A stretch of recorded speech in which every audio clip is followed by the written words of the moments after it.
जनाब अबू सईद खुदरी रजी अल्लाह ताला अन्हु खुद इस हदीस को रिवायत करते हैं और ये मशहूर वाकया आप सब ने सुना होगा कि नबी करीम सल्लल्लाहु अलैहि वसल्लम के ये सहाबी एक काफिले के हमरा एक जगह से गुजरते हैं और वहां पे रुकते हैं और उन लोगों को कहते हैं हम भूखे हैं, हमारे लिए किसी खाने का इंतजाम किया जाए, हमें कुछ खिलाया पिलाया जाए, हमारी ज़ियाफत की जाए। तो बस्ती वाले उनकी ज़ियाफत से इनकार कर देते हैं। फिर अल्लाह का करना ऐसा होता है कि उसी बस्ती का एक सरदार उसको सांप काट जाता है। जब सांप काट जाता है तो उसकी बस्ती के कबीले के साथी इर्द गिर्द मुआलिज ढूंढते हैं और कहते हैं एक काफिला मुसाफिरों का आके रुका हुआ है, उनसे भी पता कर लीजिए, हो सकता है उनके पास भी कोई इलाज मुआलजा सांप के काटे का कोई हिकमत की बात होगी, कोई दम करने वाला हो। वो ढूंढते हुए उधर आते हैं तो जनाबे अबू सईद खुदरी कहते हैं कि अभी कुछ लम्हे पहले हमने आपसे खाना मांगा था और हमने आपसे ये मुतालबा किया था हमारी ज़ियाफत की जाए, आपने इनकार कर दिया था।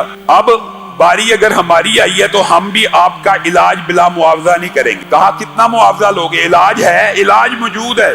आप सहाबा का ईमान देखिए, अभी ये पहला मौका है। कुरान पाक में आयतें तो नादिल हो चुकी हैं कि ये कुरान शिफा है, लेकिन आज उसके प्रैक्टिकल का पहला मौका है। और जब सहाबा से पूछा जा रहा है इलाज मौजूद है, कह रहे मौजूद है। बकरियों का मुआवजा तय किया, जो बारगेनिंग थी मुकम्मल करने के बाद ये सरदार को जाके दम करना शुरू किया। किसका? सूरत फातिहा का। ये ईमान है किसके ऊपर? बिल हदीस। ईमान बिल हदीस सहाबा का और ईमान बिल कुरान भी है कि कुरान तो पूरे का पूरा शिफा है। जनाबे अबू सईद खुदरी और उनके काफिले वालों ने उस सरदार को सूरत फातिहा का दम करना शुरू किया।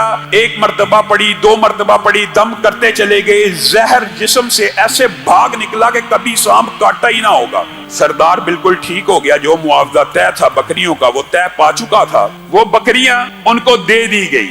अब पहली बात तक तो ईमान कामिल मुकम्मल था कि कुरान पाक में शिफा है। सूरत फातिहा को पढ़ के फूंका कि इब्तिदा जिस सूरत से हो रही है, अगर उसी में शिफा नहीं तो बाकी कुरान में आगे चल के किन आयात में होगी, यही पढ़ के फूंकते हैं। लेकिन जब बकरियां मिल गईं तो सहाबा ने कहा इनको आपस में तकसीम कर लीजिए। अबू सईद खुदरी ने कहा रुक जाओ, कुरान पढ़ के दम तो कर दिया, इतनी इजाजत मौजूद थी, लेकिन अब जो मुआवजा ले लिया है अभी तक रसूलुल्लाह सल्लल्लाहु अलैहि वसल्लम से पूछा नहीं है। बकरियां तकसीम उस वक्त होंगी जब रसूलुल्लाह सल्लल्लाहु अलैहि वसल्लम इजाजत दे देंगे। रसूलुल्लाह सल्लल्लाहु अलैहि वसल्लम को सारा माजरा सुनाया। रसूलुल्लाह सल्लल्लाहु अलैहि वसल्लम मुस्कुराना शुरू हो गए, आपके मोतियों जैसे दांत चमकने लगे। कहने लगे अबू सईद तुझे किसने कहा था ये सूरत शिफा है, सूरत रुकिया है। सवाल ये है कि तुझे किसने कहा था इस सूरत को पढ़ के दम किया जा सकता है? मुराद ये थी कि इस चीज की इतला तो मैं मोहम्मद सल्लल्लाहु अलैहि वसल्लम ने तुझे दी है। अब इन बकरियों में से मैं मोहम्मद सल्लल्लाहु अलैहि वसल्लम का हिस्सा भी निकालो। एक दिल लगी, एक सहाबा से प्यार का अंदाज है, वरना रसूलुल्लाह सल्लल्लाहु अलैहि वसल्लम ने ली नहीं।